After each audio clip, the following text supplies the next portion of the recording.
মাসউদ।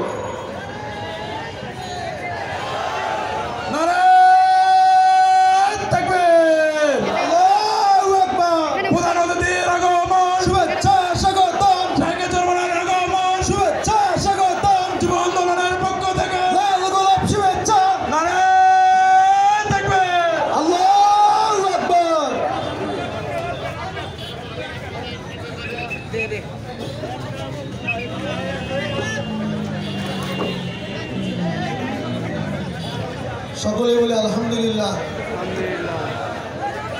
আলহামদুলিল্লাহ ওয়াসসালাতু ওয়াসসালামু আলা রাসূলিল্লাহ ওয়া আলা আলিহি ওয়া আসহাবিহি আজমাইন, আম্মা বাদ। ফাউযু বিল্লাহি মিনাশ শাইতানির রাজীম। বিসমিল্লাহির রহমানির রহিম। ইন্নাল্লাহা লা ইউগাইয়িরু মা বিকওমিন হাত্তা ইউগাইয়িরু মা বিআনফুসিহিম। সাদাকাল্লাহুল আযীম। ইসলামী যুব আন্দোলন বাংলাদেশ ঢাকা মহানগর উত্তর আয়োজিত আজকের এই নগর সম্মেলনের সংগ্রামী সভাপতি, আজকের এই সম্মেলনের সংগ্রামী প্রধান অতিথি, ইসলামী আন্দোলন বাংলাদেশের সংগ্রামী সিনিয়র নায়েবে আমিরুল মুজাহিদিন, এদেশের গণমানুষের একান্ত আস্থাভাজন নেতা, জুলাই আন্দোলনের অগ্রসেনানী শেখুল হাদিস আল্লামা মুফতি সৈয়দ মোহাম্মদ ফয়জুল করিম শাইখে চরমোনাই, উপস্থিত নগর নেতৃবৃন্দ, সমবেত আমার নগরবাসী ভাই বন্ধুগণ, আমাদের প্রধান অতিথি এসে গিয়েছেন। উনি আপনাদের সামনে জাতির উদ্দেশ্যে বক্তব্য পেশ করবেন। আমি শুধু সংক্ষেপে দুই একটি কথা বলে শেষ করে দেবো ইনশাআল্লাহ। প্রিয় ভাইয়ের আমার, আমরা বিগত সময়ে নানা আন্দোলন সংগ্রামের মাধ্যমে একটি বৈষম্যহীন একটি কল্যাণ রাষ্ট্র প্রতিষ্ঠার জন্য আমরা চেষ্টা করেছি। এদেশের মানুষ বারংবার রক্ত দিয়েছে। আমরা যারা এই প্রজন্মের, আমরাই দেখেছি এদেশে কত আন্দোলন হয়েছে। সেই আন্দোলনে কারো আত্মীয়, কারো ভাই, কারো বাবা, কারো বন্ধু, কারো ক্লাসমেট, কারো সহপাঠী অনেকেই আমাদের জীবন দিয়েছে। যদি কোনো বুলেটের মধ্যে আপনার আমার নাম লেখা থাকতো, হতে পারতো আজকের এই মজলিসেও আমরা আসতে পারতাম না, ইতিমধ্যেই দুনিয়া থেকে আমাদেরও চলে যেতে হতো। ভাইয়ের আমার, বিগত জুলাই আন্দোলনে এই বাড্ডাবাসী এলাকাবাসী সাক্ষী। এই এলাকা ছিল, এই রাস্তা ছিল বলতে গেলে 24 ঘন্টায় রক্তে রঞ্জিত। রক্তাক্ত লাশ পড়েছিল এখানে। আমার মনে আছে 4 তারিখ বা 3 তারিখ আমি যখন এখান থেকে যাচ্ছিলাম, আমি দেখেছি ফজরের পরে এই ব্র্যাক ইউনিভার্সিটির সামনে সেখানে কয়েকটি লাশ পড়েছিল। আমি সচক্ষে সেদিন দেখে গিয়েছি। ভাইয়ের আমার, এই যে লাশ চলে গিয়ে লাশ হয়েছে মানুষ, আপনার আমার বন্ধু এখানে অনেক ছাত্র আছেন, তাদের ক্লাসমেট এই আন্দোলনে রক্ত দিয়েছে। আমরা স্পষ্ট বলে দিতে চাই, অতীতেও বিভিন্নবার বিভিন্ন সময় আমরা রক্ত দিয়েছি। আমরা বলে দিতে চাই, এবারের রক্ত আমরা আর বৃথা যেতে দেব না, দেব না, দেব না ইনশাআল্লাহ। প্রিয় ভাইরা, জেলতে নির্বাচন করে আবার ক্ষমতায় যেতে চান, পার পেতে চান, বাংলার জনগণ তা হতে দেবে না।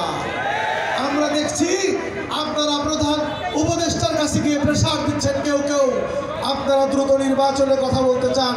আমরা বলে দিতে চাই, আপনারা বলেছেন আপনারা কেউ নাকি ক্ষমতায় গেলে আপনারা ক্ষমতায় যাবেন, তার গ্যারান্টি কি? নাও তো যেতে পারেন। অন্যরা গিয়ে যদি তারা যদি সংস্কার না করে, তখন তাই কে নিবে?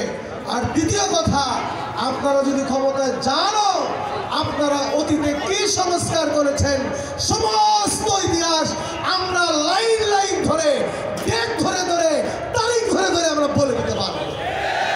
আমাদের মনে আছে আপনাদের প্রয়াত আব্দুল মান্নান ভূঁইয়া যখন ছিলেন সেক্রেটারি জেনারেল, সাধারণ সম্পাদক, আমরা দেখেছি ওই সময় তত্ত্বাবধায়ক সরকার নিয়ে আপনারা কত নয় করেছেন।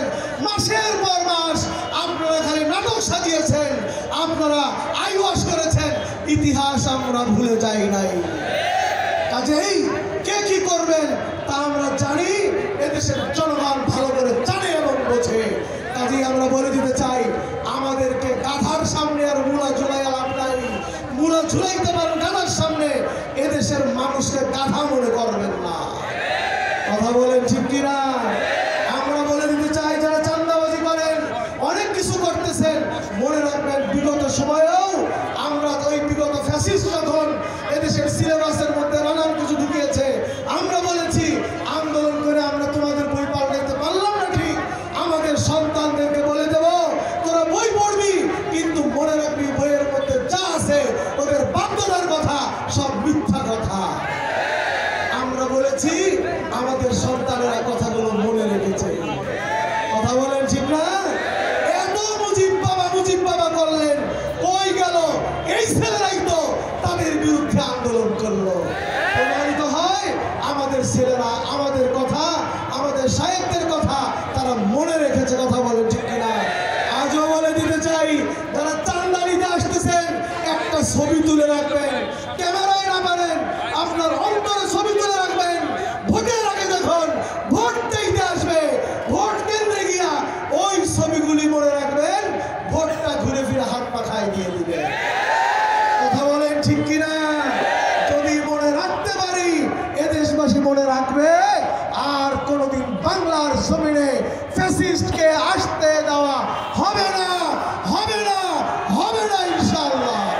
শেষ কথা বলি, প্রধান উপদেষ্টা, আপনি যদি কোনো দলের, সে যে দলেরই হোক, তাদের চাপে পড়ে সংস্কার না করে যদি অনতিবিলম্বে আপনি যদি নির্বাচন ঘোষণা করেন, এদেশের গণমানুষ তারা যদি না চায়, আপনি যদি কারো চাপে করে যদি আপনি নামেন, মনে রাখবেন এদেশের মানুষ আন্দোলন ভুলে যায় নাই, আমরা হাতে চুরি পড়ি নাই।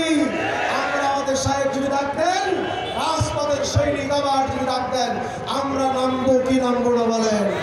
কারা কারা রাজি আছি না? আমরা চাই নতুন আন্দোলন লাগবে না, অবশ্যই সংস্কার করে তারপরে ইনশাআল্লাহ একটি সুন্দর নির্বাচন হবে, পিয়ার সিস্টেমে নির্বাচন নেবেন, তাহলে এদেশের মানুষের অধিকার প্রতিষ্ঠিত হবে ইনশাআল্লাহ। আল্লাহ তাআলা আমাদেরকে আগামী দিনে দেশ গঠনে আমাদেরকে অগ্রণী ভূমিকা পালন করার তৌফিক দান করেন।